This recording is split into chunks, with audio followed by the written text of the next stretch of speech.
представлена Норвегия в Одесской области? Какие предприятия, фирмы имеются? Какие перспективы дальнейшего развития Норвегии и Одесской области вы видите? Спасибо большое. So, I met with your governor around noon today, and we discussed the situation for foreign direct investments in Odessa. Мы в обед встречались с губернатором области и обсуждали с ним вопрос прямых иностранных инвестиций в регион. I think it is very important now, I think, to have predictability for investment. So the current political turmoil that we are seeing in the eastern parts of Ukraine, I think is important that calms down to create more predictability in general, and that's a prerequisite for improving the environment for investments all over Ukraine, including Odessa. Мне кажется, сейчас ключевое слово – это предсказуемость для инвестиций. Нужно, чтобы нынешний политический кризис, который существует сейчас, то, что происходит на востоке страны, чтобы эта ситуация успокоилась, для того, чтобы условия стали более предсказуемыми, и тогда это создаст благоприятную атмосферу для инвестиций не только в регион, но в целом в страну.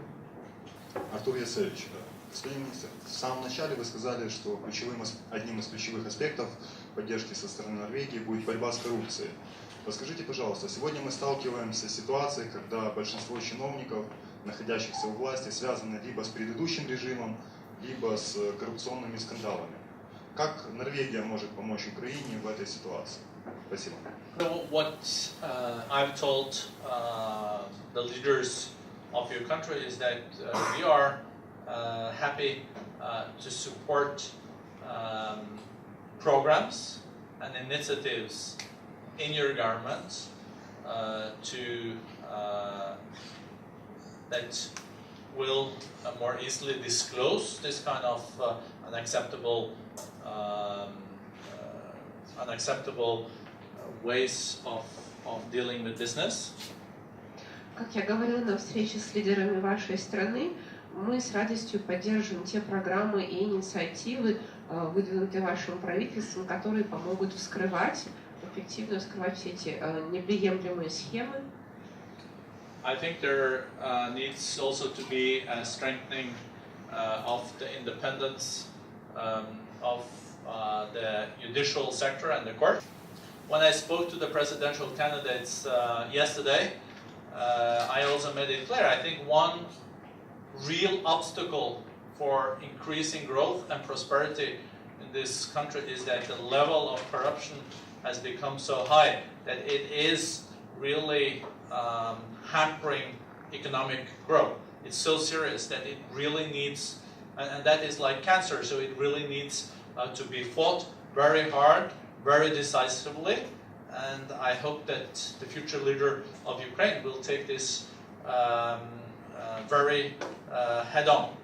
Как я говорила вчера на встрече с кандидатами, это все трудные вопросы вы задаете. For Norway, NATO membership has been and is a core part of our defense and security policy. То обстоятельство, что Норвегия входит в НАТО, это, естественно, ключевой факт в построении системы безопасности. As you know, NATO membership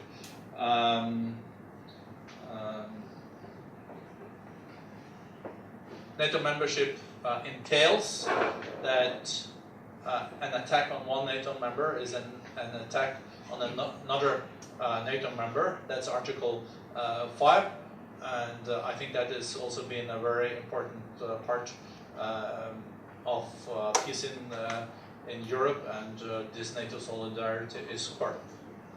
Как вы знаете, по уставу НАТО нападение на одно государство НАТО равноценно нападению на все государства по статье 5.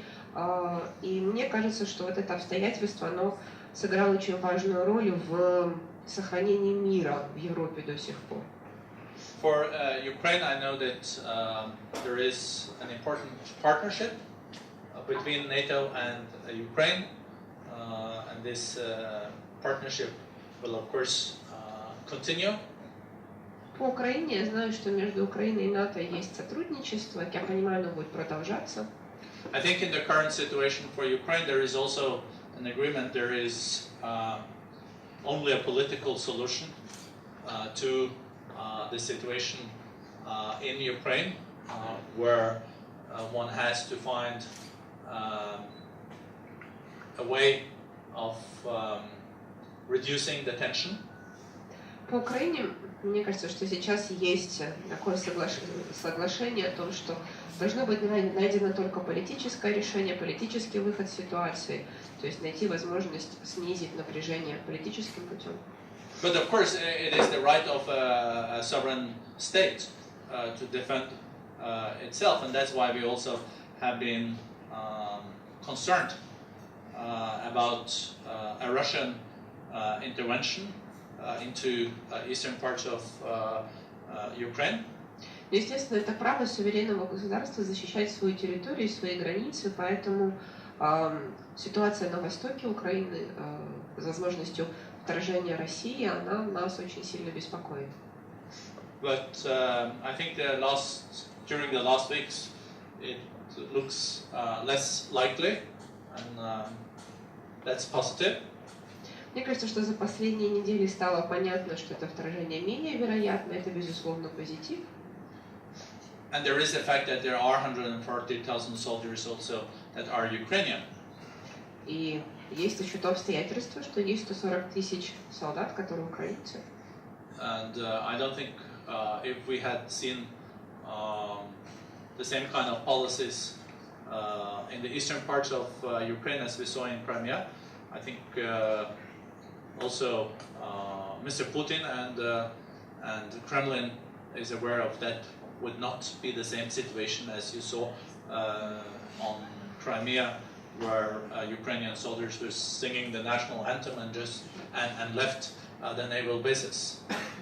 Ну, естественно, что ситуация на востоке Украины не такая, как в Крыму, и это понимает и Кремль, понимает господин Путин, что там не совсем так, как в Крыму, когда украинские военные пели гимн и уходили со своих баз.